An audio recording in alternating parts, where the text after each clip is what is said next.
Happy Monday, Generals, and welcome back to Student Corner. This week, we asked students what went well and what were some challenges in the first quarter. We also asked for their advice. Enjoy! Mid, like it was alright. It was a little hard, kind of like in the middle, but now it's easier, so I got used to it now. I thought that the first quarter was like a good way to kind of like get used to the school. My first quarter, I got to meet all my teachers, and I guess I kind of got to know their style of teaching. I feel like I struggled with time management though, but I feel like I can improve that going forward now that I've seen how I've done.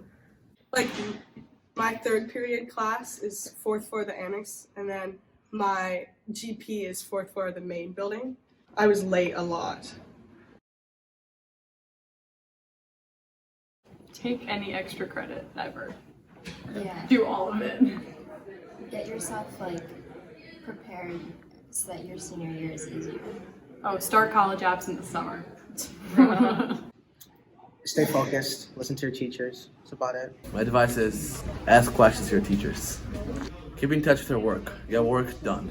Definitely, again, with the time management, manage your time well, and also just participate in class. It helps with getting to know your assignments. The teacher, I guess, knows that you participate a lot, and it's a good way to practice the material that you learn in class. So Take notes. I've been using my notes all the time.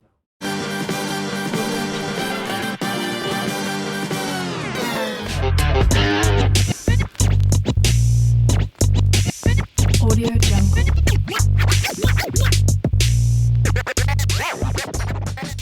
Midterm elections are coming up. But does your vote actually make a difference? U.S. voter turnout is amongst the lowest in the entire developed world.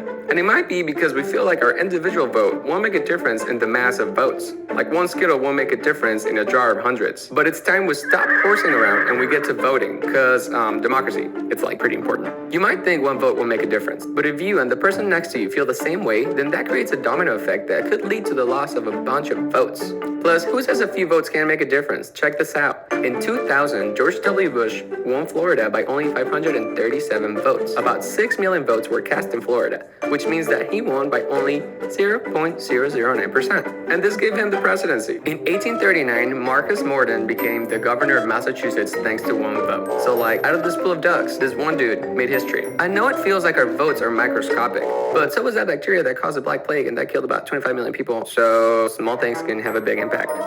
In 1994, two candidates from Wyoming State House received the exact same number of votes. Randall Luthi won the seat when his name, written on a ping pong ball, was drawn from a cowboy hat. And again, in 2011, Tanya Flanagan and Linda Meisenheimer tied during a primary election in North Las Vegas. Meisenheimer drew the higher card, securing her spot in the general election, which she went out to lose, but that's not the point. Another example comes from 2008, when Democrat Al Franken beat Republican Norm Coleman by 312 votes out of almost 2.9 million votes cast. 312 votes is about 0.011%. That's nothing. And there's so many other examples for this. This happens a lot, y'all, especially during midterms.